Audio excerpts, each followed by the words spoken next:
They adopted the girl thinking they were saving an orphan. But one day she whispered her mother's name, and the truth changed everything. Write in the comments from where you watched this video. Subscribe to the channel. Emily Harris sat by the kitchen window, staring out at the backyard where her children, Ben and Lily, played under the late afternoon sun. Their laughter floated through the air, carefree and unburdened. She had always loved watching them and felt grateful for the life she and Daniel had built. Their home, a modest yet comfortable house in a quiet suburban neighborhood, was filled with warmth, laughter, and love. Yet, lately, an unshakable feeling had taken root inside her, an aching sense that there was more she could do, more love she could give. The idea had started as a whisper in the back of her mind, a fleeting thought sparked by a documentary she had watched late one night while Daniel was asleep beside her. The film was about children orphaned by war, famine, and poverty in developing countries. Children left to fend for themselves in overcrowded orphanages with little hope of a better future. The images had stayed with her long after the screen went dark. Small faces pressed against rusted metal bars, tiny hands reaching for someone, anyone, who might offer them kindness. At first she hadn't said anything. The thought had seemed too vast, too life-altering to voice aloud. But over the following weeks, she found herself drawn to articles and stories about international adoption, reading late into the night while Daniel slept beside her. She scrolled through pages of statistics, learned about the bureaucratic hurdles, and watched countless interviews with families who had opened their homes to children from across the world.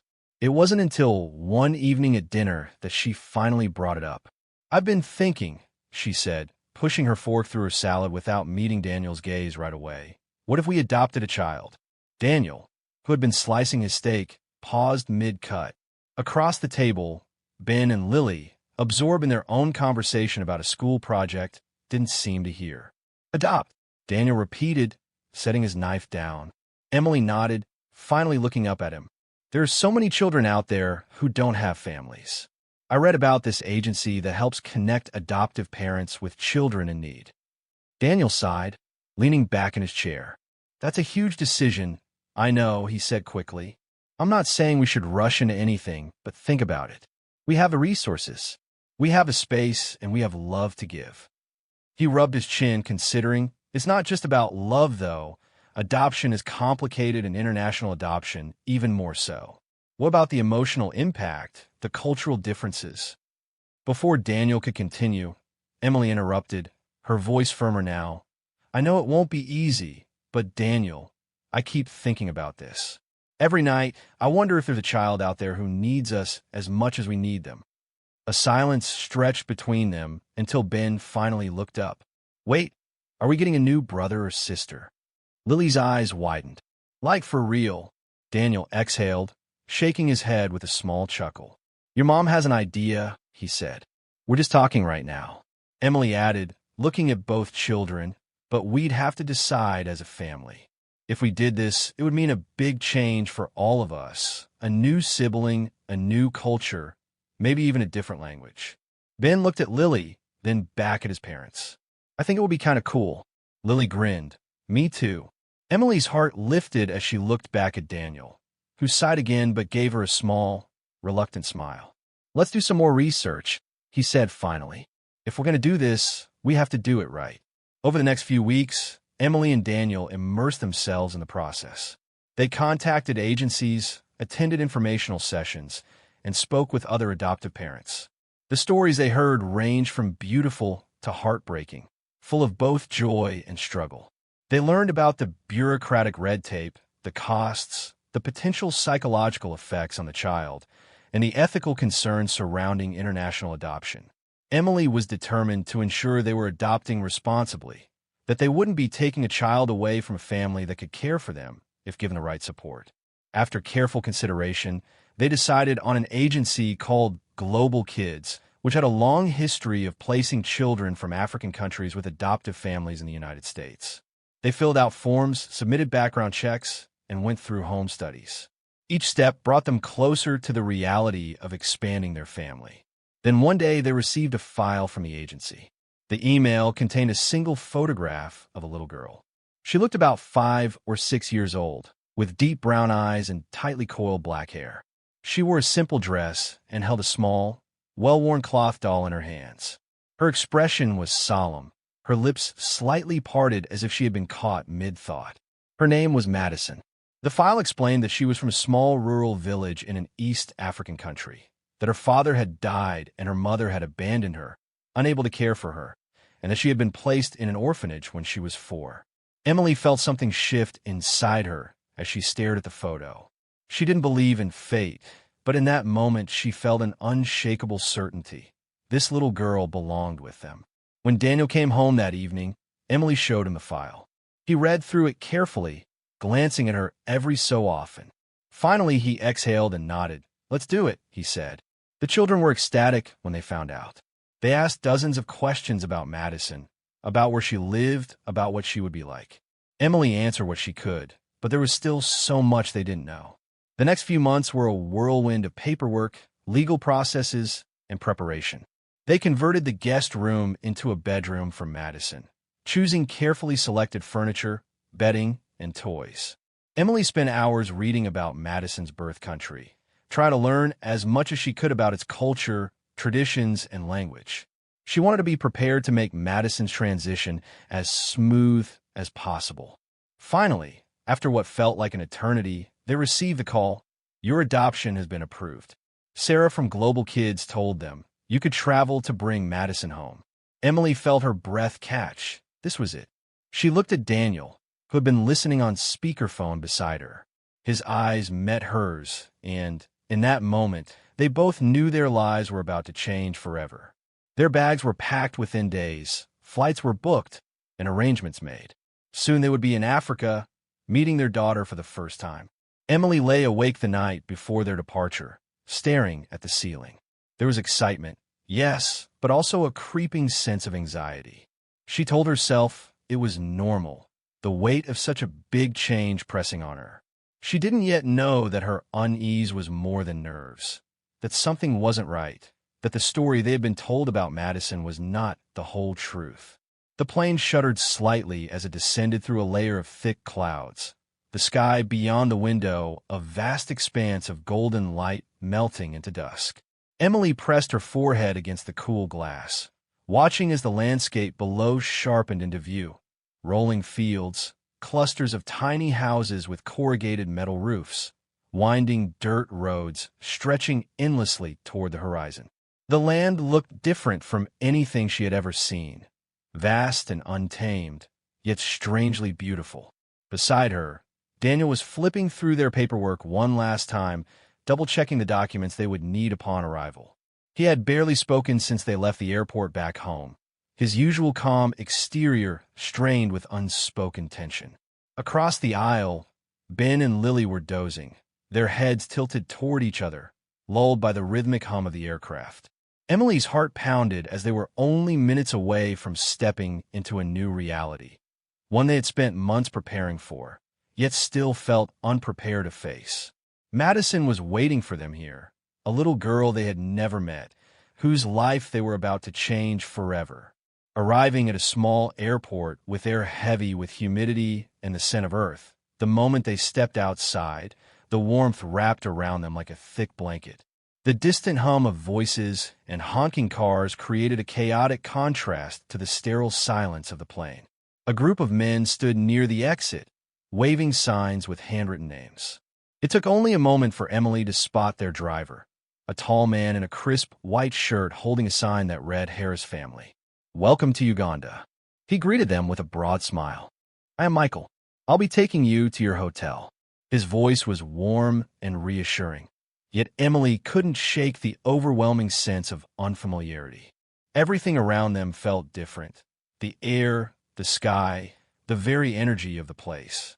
As Michael led them to the waiting car, she reached for Daniel's hand, gripping it tightly.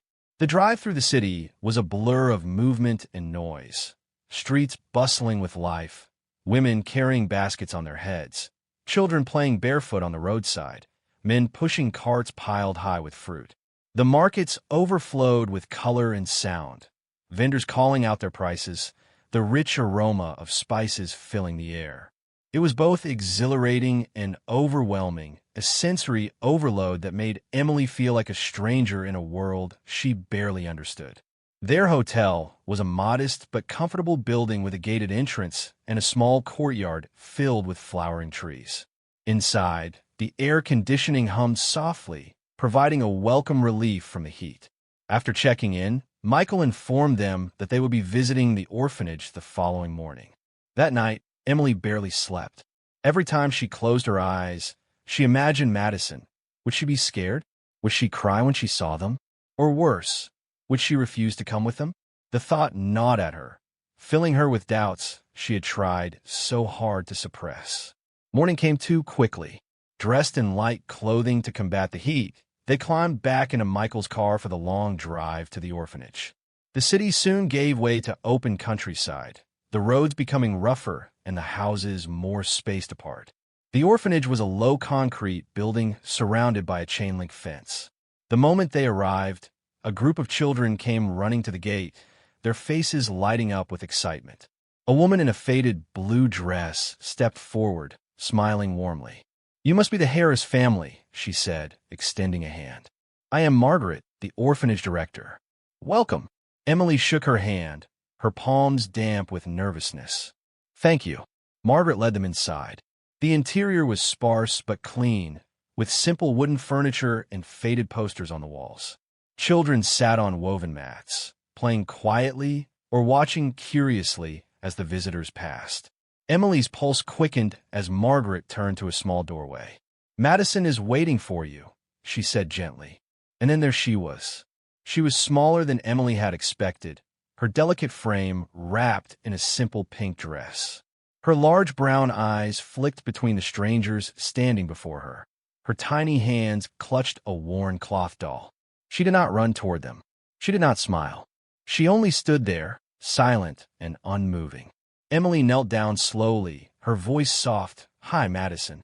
The girl blinked, gripping her doll tighter. A lump formed in Emily's throat. She had imagined this moment so many times, Madison rushing into her arms, smiling and laughing. But reality was different. Reality was a child who didn't know, who didn't understand what was happening, who didn't yet trust the people who had come to take her away. Margaret spoke to Madison in her native language, her tone soothing. Slowly and hesitantly, Madison took a tiny step forward. Emily reached in her bag and pulled out a small stuffed bunny, holding it out. "This is for you."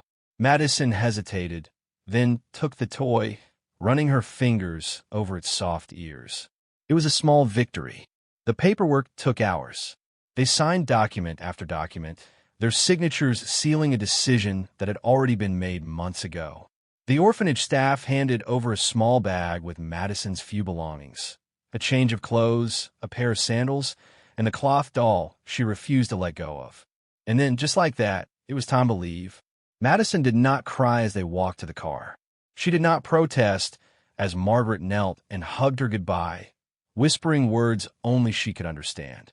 But Emily saw the way her fingers dug into the fabric of her dress, the tension in her tiny shoulders. As they drove away, Emily glanced back. The orphanage faded into the distance, disappearing behind a cloud of dust. Madison sat beside her silently, her eyes locked on the road ahead. Emily reached for her hand, but Madison pulled away. Her heart ached, but she understood. This was not the beginning Madison had wished for. It was the ending of everything she had ever known. The journey back to the hotel was quiet. Ben and Lily whispered to each other, unsure of how to interact with their new sister. Daniel kept his eyes on the road. That night, Madison refused to sleep in the bed they had set up for her. Instead, she curled up on the floor, clutching her doll tightly to her chest.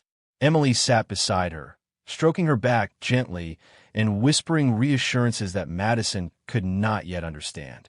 She told herself that things would get better, that Madison just needed time. But deep down, beneath the exhaustion and hope, a tiny voice whispered something else. Something was wrong, and Emily didn't know it yet. The plane ride back to the United States was long, but it felt even longer with the weight of uncertainty sitting between them. Madison remained quiet, her small body stiff in the airplane's seat. She refused to let go of the cloth doll she had brought from the orphanage, clutching it to her chest as if it were the only thing anchoring her to familiarity. Emily watched her carefully, resisting the urge to reach out and comfort her. Every time she tried to touch Madison's hand or stroke her back, the child flinched or pulled away, retreating into herself. Ben and Lily, who had been eager to meet their new sister, tried to engage her. Ben offered her a small pack of crackers, but Madison simply stared at them, unmoving. Lily showed her a drawing she had made during the flight, but Madison didn't respond. After a while, the children grew quiet, confused by the lack of reaction. Emily had read about the difficulties of adoption, about the trauma children experienced when being removed from their homes, but experiencing it firsthand was different.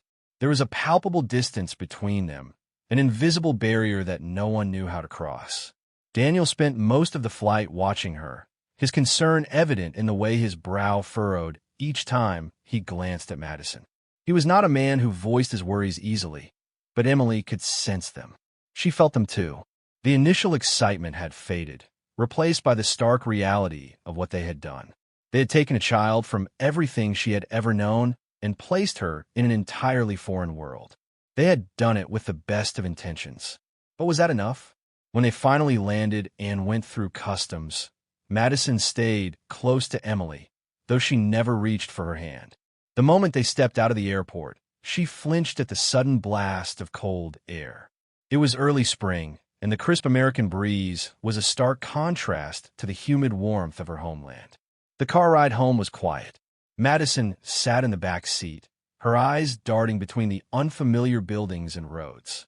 When they finally pulled into their driveway, Ben and Lily eagerly jumped out, stretching their legs and running up the front steps. Emily and Daniel led Madison more slowly, giving her time to process. Inside the house, it was warm and inviting. The scent of lavender from a diffuser filled the air. Emily had spent days preparing Madison's room, carefully choosing soft blankets and stuffed animals, hoping to create a space that would make her feel safe. But when Madison stepped inside, she simply stood there, unmoving. "This is your room, sweetheart," Emily said gently. "It's all for you." Madison didn't react. She turned her gaze to the bed, the neatly arranged toys, the books lined up on the shelf. Then, without a word, she walked past them and curled up on the floor in the corner of the room, pressing her doll tightly against her chest. Emily's heart clenched. She crouched beside her, but Madison had already squeezed her eyes shut as if willing herself to disappear. That night, they left the door to Madison's room open, checking on her every hour. She didn't move from her spot. She didn't make a sound. When Emily woke up at dawn and peeked inside again, she found Madison exactly as she had left her, curled up on the floor, her breathing steady, her doll still clutched in her arms. Over the next few days, the household settled into an uneasy rhythm. Madison remained withdrawn, watching everyone with weary eyes. She ate in silence, barely touching the food Emily prepared for her. She refused to sit at the dining table, preferring instead to crouch on the floor in the corner of the room. Emily tried everything. She made what she thought might be Madison's favorite foods, read her bedtime stories even though Madison didn't understand English yet, and gave her space when she needed it. Yet nothing worked. The language barrier was an issue, but it was more than that. Madison did not just struggle to communicate. She resisted it. She avoided eye contact. She recoiled from touch. It was as if she had built walls around herself so thick that no one could break through. Ben and Lily did their best to welcome her. Lily brought her dolls, lining them up on the floor in the hope that Madison would play, and Ben offered to show her his collection of toy cars. But Madison only stared at them, her expression unreadable. One evening, as Emily was tidying up the living room, she noticed Madison sitting by the window, staring outside as the sky darkened and the street lights flickered on. She was whispering something under her breath so softly that Emily almost didn't hear it. Stepping closer, Emily realized Madison's voice was barely above a breath. It was a single word repeated over and over. Emily frowned, straining to make it out, and then suddenly she understood. "Mama." Emily felt her heart twist. She had known, of course, that Madison had lost her parents, but hearing her whisper for her mother in the dark, alone, was something else entirely. She wanted to reach out to comfort her, but something told her to wait. Madison wasn't ready. Not yet. In the following weeks, small changes began to emerge. Slowly, Madison no longer hid in the corner of her room. She began to sit on the couch, though she still maintained a noticeable distance from everyone else. She started eating more and accepting the meals Emily prepared, though she never asked for anything. She listened when Emily spoke and, on occasion, even mimicked words in English. Yet there were other, unsettling moments. Madison developed a habit of waking up in the middle of the night, sitting silently in bed and staring at the door. When Emily asked if she needed anything, Madison never responded. Then there were the dreams. Sometimes Madison would cry out in her sleep, her voice trembling with fear. When Emily rushed to her side, she found Madison covered in sweat, her small hands clutching at the sheets. But when she tried to wake her, Madison only turned away, curling into herself. One evening after Madison had finally fallen asleep, Emily sat beside Daniel in the living room. "I'm worried about her," she admitted softly. Daniel sighed, rubbing his face. "I know I am too, but this is normal, isn't it? She's been through so much." Emily hesitated before replying. "It's not just that. It's the way she avoids talking about her past, the way she flinches when I mention her parents. I feel like there's something she's not telling us." Daniel frowned. "Emily, she's a child who's been through unimaginable trauma. Maybe she just doesn't want to remember." But Emily couldn't shake the feeling that it was more than that. There was something they weren't being told. That night, after Daniel had gone to bed, Emily sat in the dim light of the kitchen, staring at the adoption papers. She reread every line, searching for something, anything she might have missed. Then, almost absently, she picked up her phone and typed the name of the adoption agency into the search bar. Her breath caught as she scrolled through the results. She had expected to find stories like theirs, families who had adopted through the agency, stories of happy endings. Instead, she found something else, reports of unethical practices, investigations into falsified documents, and claims that some children placed for adoption had not actually been orphans. Emily's hands trembled as she clicked on one of the articles. She read the words with her heart pounding, and suddenly the walls of their home, the warmth of their family, the very foundation of everything they had believed, began to crack. Emily couldn't sleep. The glow of her phone screen illuminated the dark room as she read the article for the third time, her heart pounding harder with each word. The words on the page blurred together. Fraudulent adoptions, forged documents, children taken under false pretenses. She tried to convince herself that it was a mistake, that it had nothing to do with Madison, but the doubt had already taken root. The adoption agency they had trusted, Global Kids, had been implicated in past scandals.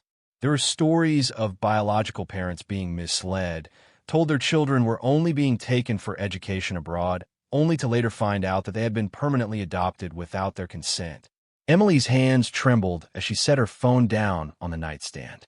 She glanced at Daniel, who was fast asleep beside her, his breathing slow and steady. She wanted to wake him and tell him everything she had just read, but what would she even say?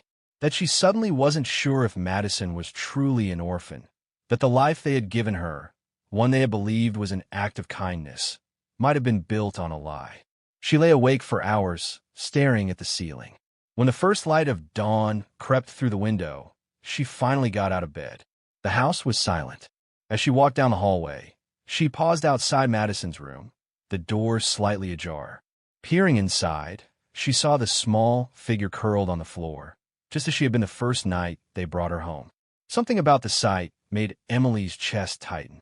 Slowly, she stepped inside. Madison was asleep, her arms wrapped around the cloth doll she refused to part with.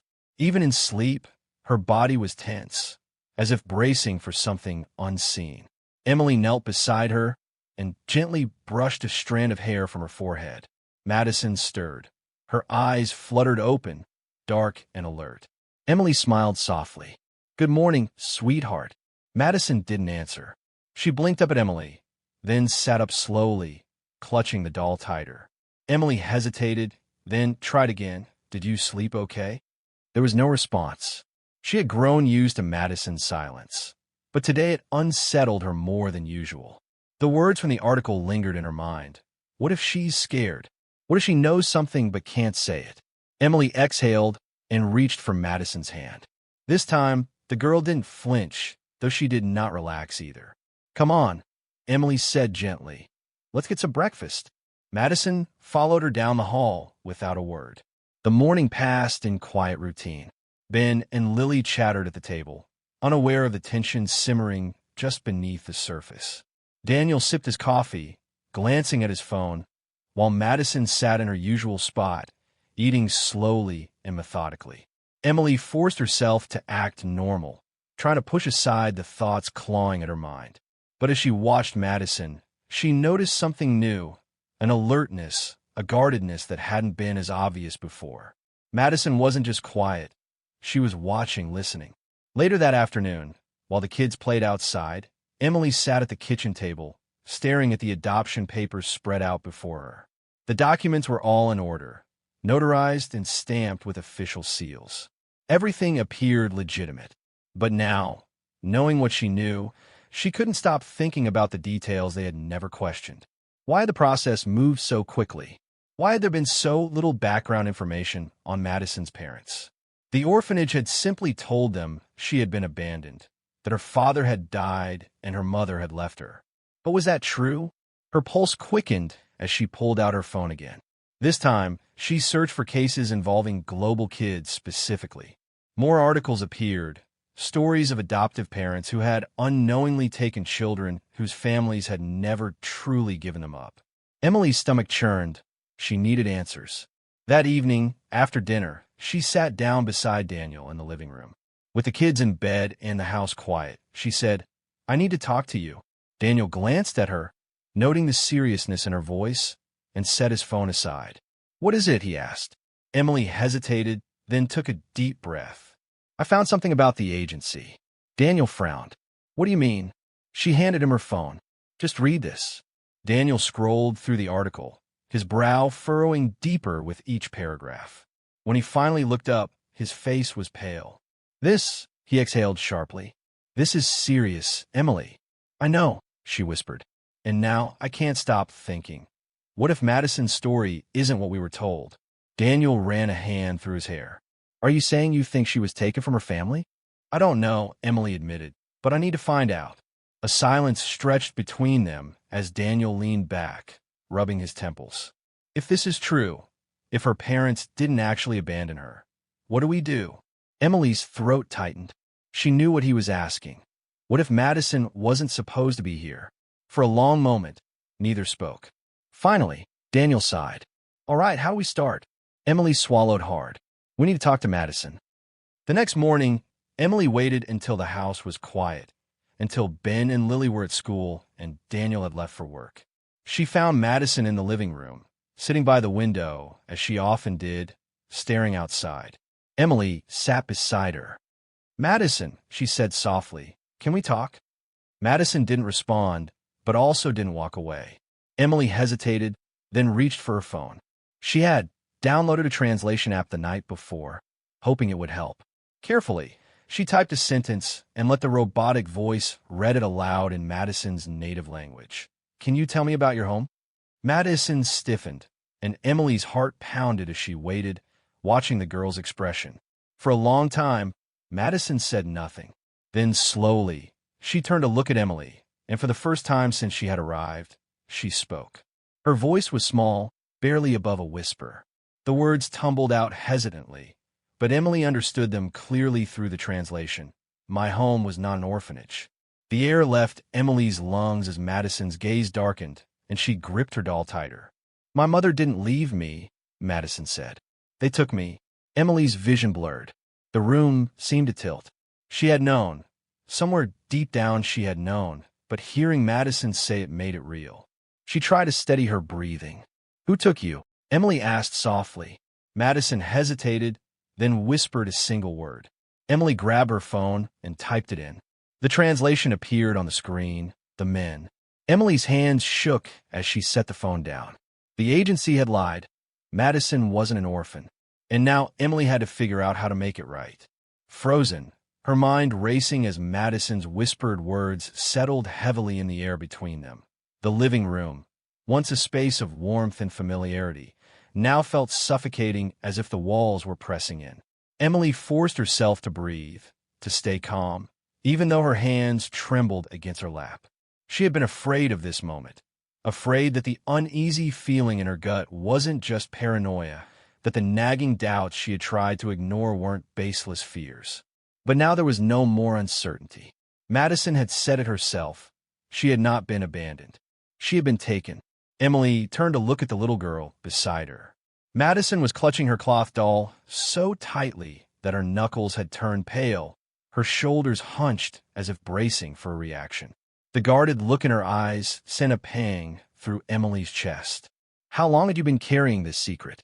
How many times had you wanted to say something, but didn't because you didn't know if you could trust the people who now called themselves your family? Emily swallowed hard and forced herself to speak, keeping her voice steady. Madison, do you remember your home? Madison hesitated, then gave a tiny nod.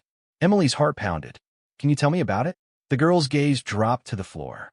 She remained silent for a long time, long enough that Emily wondered if she would answer at all. But then, barely above a whisper, Madison spoke. There was a river. Her fingers curled around the hem of her dress and continued, and trees and my mother.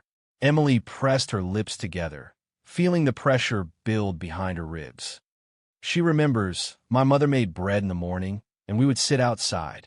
A lump formed in Emily's throat. This was real. This wasn't some vague, half-warm memory of an orphanage or a distant relative who had once cared for her. This was home, a mother, a life that had been stolen. Emily's pulse quickened as she picked up her phone again. Do you know your mother's name? She asked softly. Madison hesitated, then nodded. Rebecca. Emily typed it into her notes.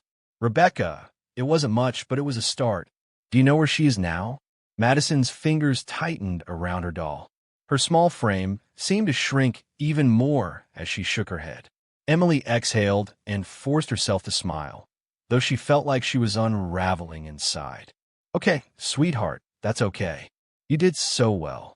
She placed a gentle hand over Madison's, giving it a light squeeze. The child didn't pull away this time. Emily knew she needed to tell Daniel immediately.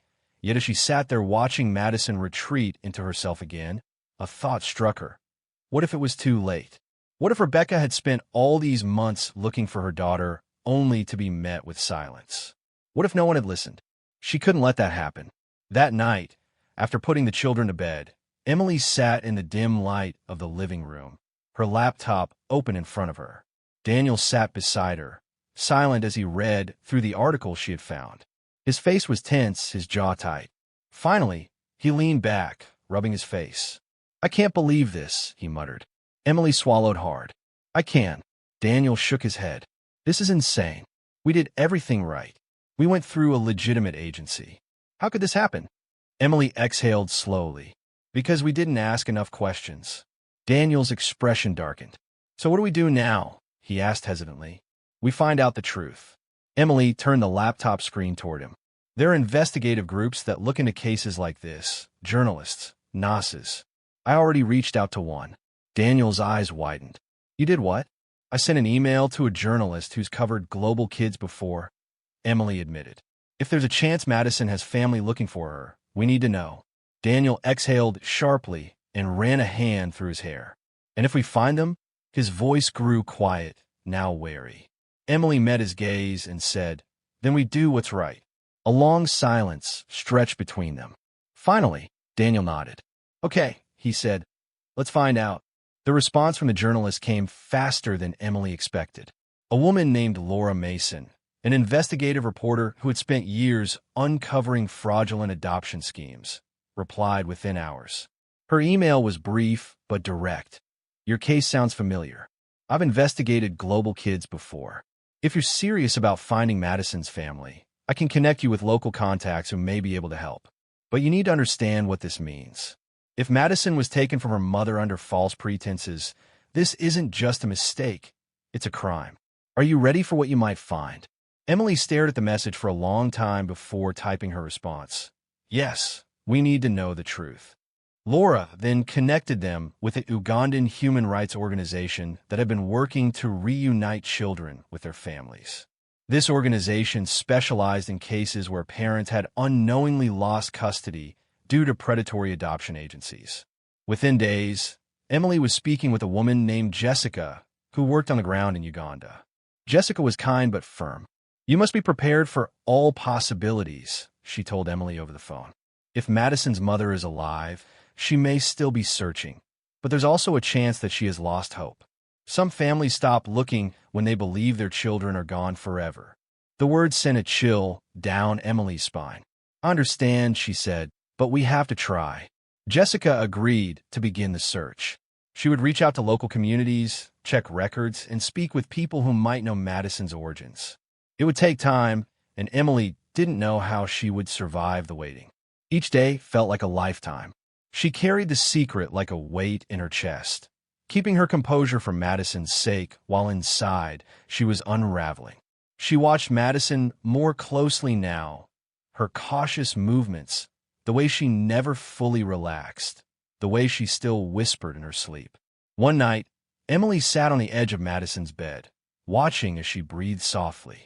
Deep down, Emily knew that this wasn't about herself, that whatever fear Madison carried, whatever heartbreak she felt at the thought of losing her, it didn't matter. The only thing that mattered was the truth. And soon, they would have it. 3 weeks later, Emily's phone rang. It was Jessica, and the first words she spoke made Emily's breath catch in her throat. "We found her mother." Emily's breath caught at her throat. The words echoed in her mind, ricocheting through her like a shock wave. "We found her mother." She gripped the phone tighter, her knuckles turning white. Her pulse roared in her ears. She had imagined this moment over and over, had rehearsed how she might react and what she might say. But now that it was real, she felt paralyzed. Jessica's voice on the other end was calm and steady, yet Emily could sense the weight of every word. "Her name is Rebecca. She's alive, and she's been looking for Madison." Emily pressed her fingers to her temple, squeezing her eyes shut. She's been looking for her," Jessica said. "For months. Ever since Madison disappeared, she's been searching. She went to the authorities, but they did nothing. She asked the orphanage, but they told her Madison had been adopted and that it was too late. She was devastated. She thought she had lost her forever." Emily swallowed hard. "No," Jessica continued softly, "she didn't." The room around Emily seemed to blur as the truth sank in. Madison had a mother, a real, living mother who had never given up on her, a mother who had been deceived, whose daughter had been taken from her under false pretenses. A cold dread settled over her. They had taken Madison from a woman who had never meant to lose her. Daniel, who had been watching from across the room, stepped closer. "What is it?" he asked quietly. Emily lowered the phone slightly, covering the speaker with her hand. Her voice came out unsteadily. "We found her mother." Daniel froze as the words hung between them, heavy and undeniable. Jessica's voice pulled Emily back to the present. "Rebecca wants to speak to you," she said gently. "Would you be willing to have a call with her?" Emily's heart pounded. The idea of speaking to Madison's real mother terrified her. Not because she didn't want to, but because she had no idea what to say. How does one begin a conversation with a woman whose child you had unknowingly taken? How do you explain that you spent months raising her, believing she had no one, when there was only one answer you could give? "Yes," she whispered. "Please." Jessica promised to arrange the call, and when Emily hung up, she felt as if she had been submerged in cold water. Daniel sat down beside her, rubbing his hands together, his expression unreadable. "So, this is real?" he murmured. Emily nodded. "It's real." He exhaled, shaking his head. "And now what?" Emily hesitated, looking down at her hands.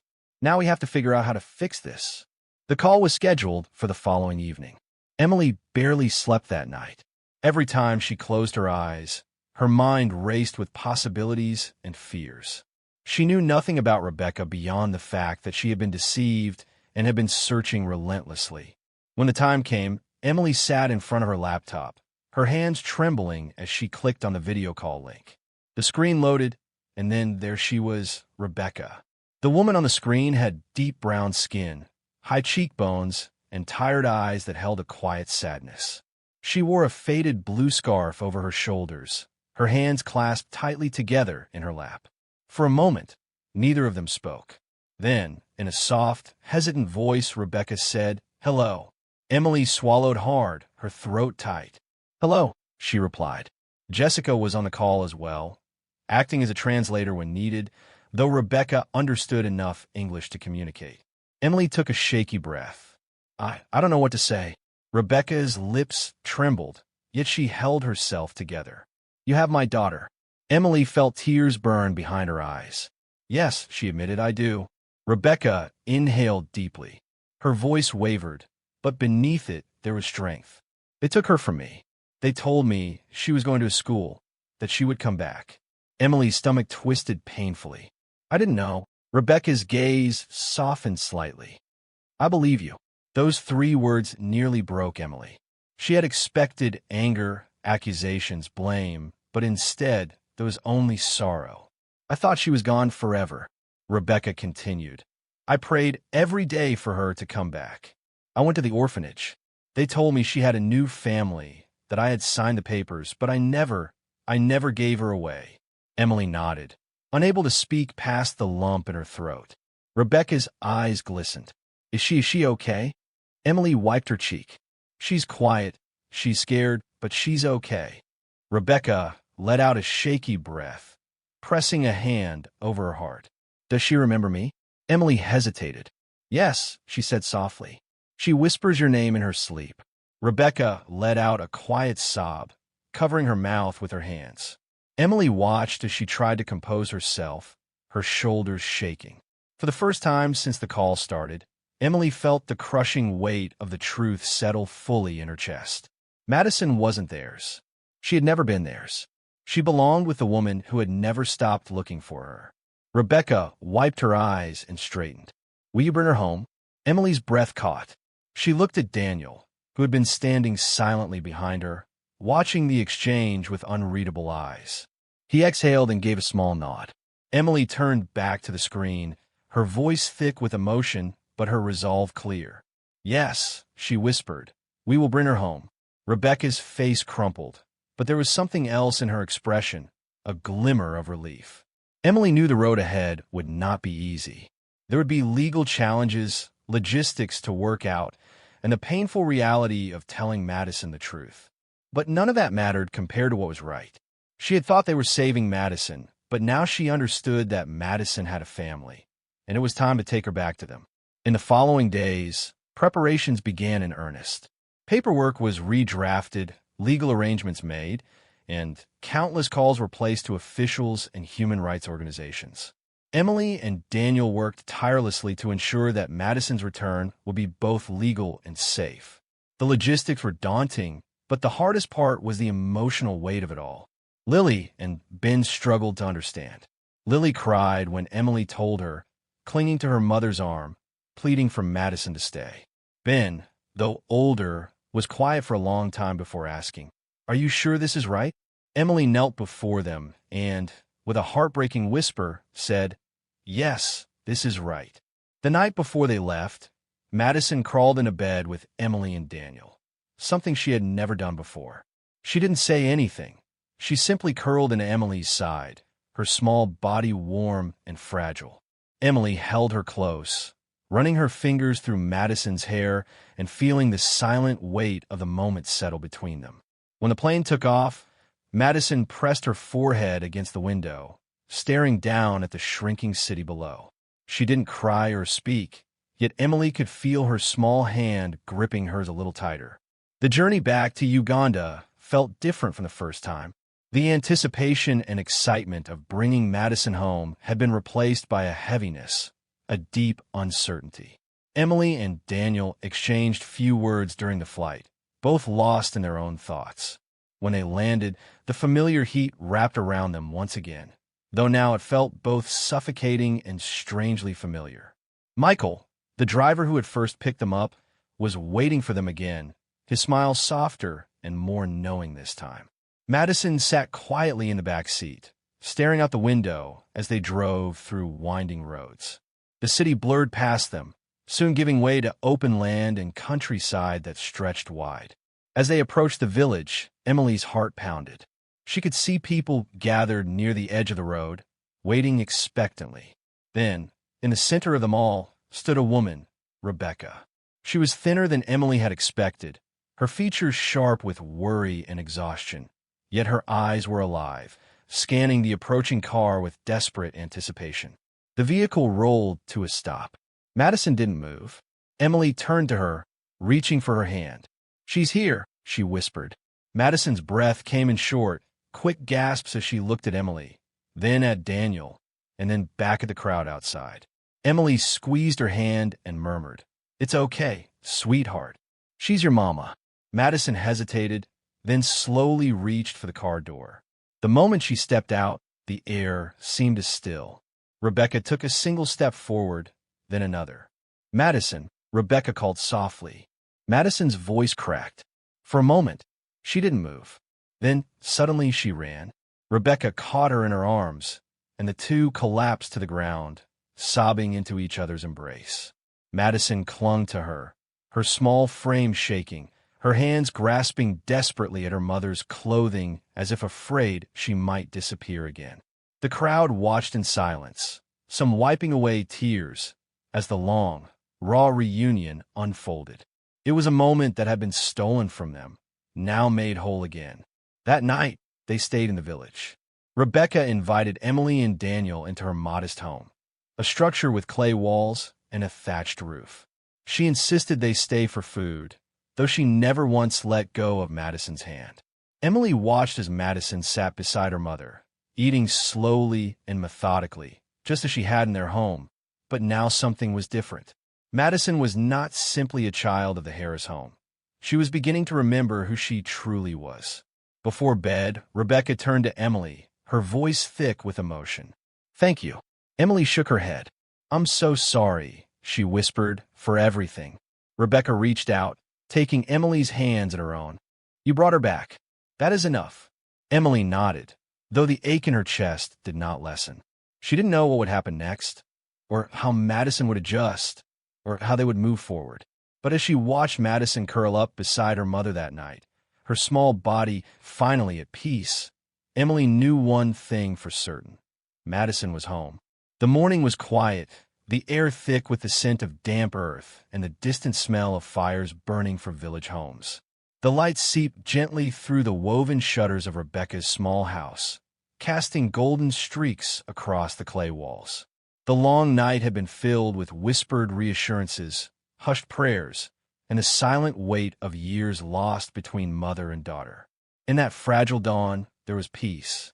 Emily lay awake on the thin, sleeping mat Rebecca had offered them, staring at the ceiling and listening.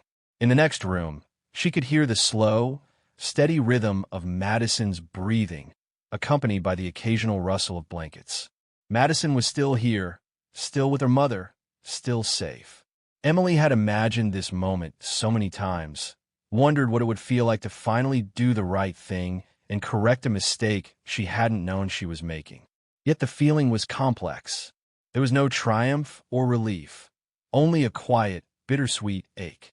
She had given Madison back, but in doing so, she had also lost her. Slowly, Emily sat up, her body stiff from sleeping on the hard floor. Daniel was already awake, sitting near the doorway with his back resting against the wooden frame. He turned his head slightly as she moved, but did not say anything. He didn't need to. They had been married long enough for Emily to know what he was thinking. They had done what they came here to do. Madison was home. Now it was time to leave. Rebecca appeared in the doorway a moment later, dressed in a simple wrap dress, her hair covered by a scarf. She smiled softly, though her eyes were heavy with exhaustion. "Good morning," Rebecca said in her quiet voice. Emily nodded. "Good morning." Rebecca's gaze flickered toward the other room. "She is still sleeping. It has been a long time since she slept so deeply." Emily felt a sharp twist in her chest. Though she should have felt relief, all she felt was the weight of what it meant. Madison was finally at ease because she was where she truly belonged. They ate breakfast together, a simple meal of flat bread and tea, sitting on the floor around a low wooden table. Madison joined them, her small body tucked close to Rebecca's side. Her eyes, once cautious, now seemed calmer than ever before. For the first time, she did not look lost. Emily sipped her tea, watching the way Rebecca smoothed Madison's hair, the way Madison leaned into her touch without hesitation. It was both beautiful and painfully bittersweet. Emily had spent months trying to be the comfort for Madison, trying to be the person she turned to, but in one night, Rebecca had reclaimed the role that had always been rightfully hers. They sat in comfortable silence for a long time, letting the moment unfold slowly and deliberately. Villagers passed by occasionally, greeting Rebecca, smiling at Madison, and welcoming her home with quiet nods and murmured blessings. In the afternoon, Emily and Daniel knew they could not delay their departure any longer. Emily cleared her throat, setting down her cup. "We should start heading back soon." Rebecca's expression remained calm, but her fingers tensed slightly where they rested on Madison's back. Madison, however, froze. She lifted her gaze, looking between Emily and Daniel, her face unreadable. For the first time since they had arrived, Emily saw a flicker of something that looked almost like fear. "You are leaving?" Madison's small voice was filled with uncertainty. Emily's throat tightened.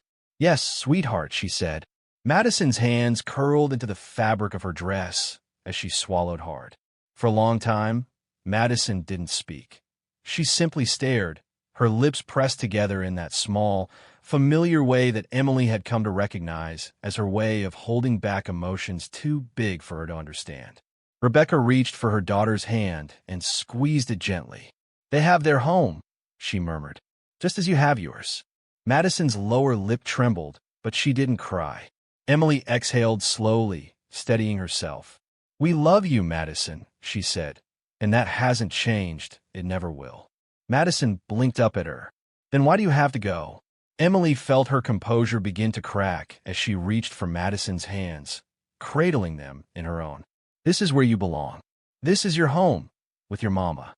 Madison looked down at their joined hands, her fingers twitching as if uncertain whether to pull away or hold on tighter. Daniel cleared his throat, his voice gentle as he added, "We don't want to leave, Madison, but this was never about us. It was always about finding where you were meant to be." Madison's shoulders slumped slightly. For a long time, she did not move. Then, without a word, she let go of Emily's hands and turned into Rebecca's embrace, burying her face against her mother's side and leaving Emily with a tear sliding down her cheek. This was how it was meant to be.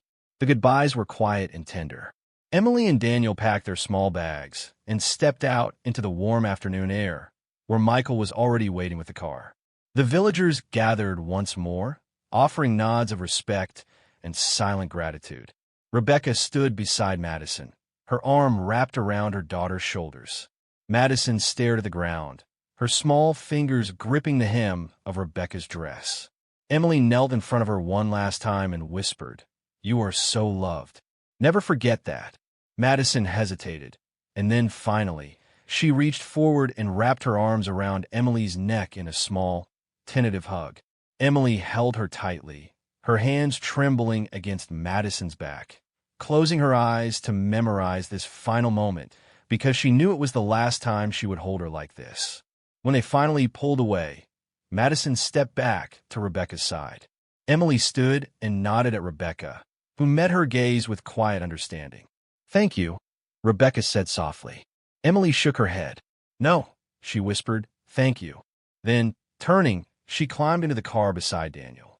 The engine rumbled to life, and as they pulled away, Emily kept her eyes on Madison for as long as she could, watching as the little girl who would always hold a piece of her heart, stood in the place where she was always meant to be. The road stretched ahead, winding and endless. The air was heavy, but not with regret. This was the right thing. And even as the village faded behind them, Emily knew that Madison was home. If you enjoyed this story, make sure to subscribe so you don't miss future videos. Feel free to share this video with others and let us know your thoughts in the comments. Check out more videos on the channel. There's always something worth watching.